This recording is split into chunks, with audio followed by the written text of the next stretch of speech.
So this National Blindness Control Program can be asked for a 5-mark question in ophthalmology. So basically you have to know the objectives and whatever is the plan of action and activities. Okay. So this administrative setup, the central level, state level, district level, all this is bullshit. Okay. It's just community medicine. Mainly objectives you should know.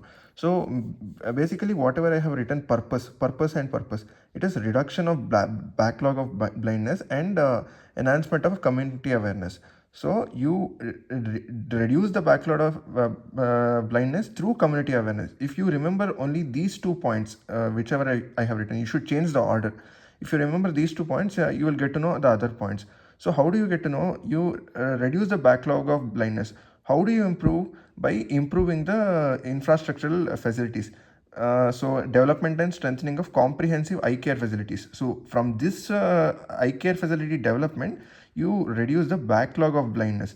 Okay. So what is comprehensive eye care facilities? You basically improve the whatever the facility which is there and the human resources which is there. So first is facilities, it's already there, and development of human resources. So from human resources, if you develop them, so the quality of healthcare delivery will also improve. So it is all linking one point to another. So it's like rather than isolated points, if you remember like a story, whatever is happening, it's like comprehensive eye care facilities for the purpose of reduction of backlog of blindness.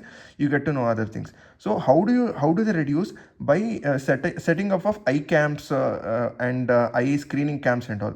So when they are screening, when they are doing this eye camps and all, so there is also shortage of staff. In spite of development of human resources, there is still shortage of staff. So that's why what do? They secure the participation of voluntary organization and private practitioners. That is all. And finally, even in the eye camps also, they can't do this complicated cataract surgeries. So they send for a higher center. So setting of mechanism of referral, coordination and feedback between organization. So program organization implementation, you should just know this one point, that central government is 75% and union territory is 25%. So that's enough. So administrative setup, you just need to write the headings, that's all. Central, state and district, that's all. This is a separate question, I'll discuss later. Central, it provides mainly the goods, and state level, it helps in implementation, repair services, servicing and all. So this is all very easy. Mainly we should come to the plan of action and activities. So in this, it is linking to the objectives itself. So what are the objectives? So basically objective is the comprehensive eye care facilities. So that's why what you do for providing comprehensive eye care, you set up eye camps and mobile eye units and all.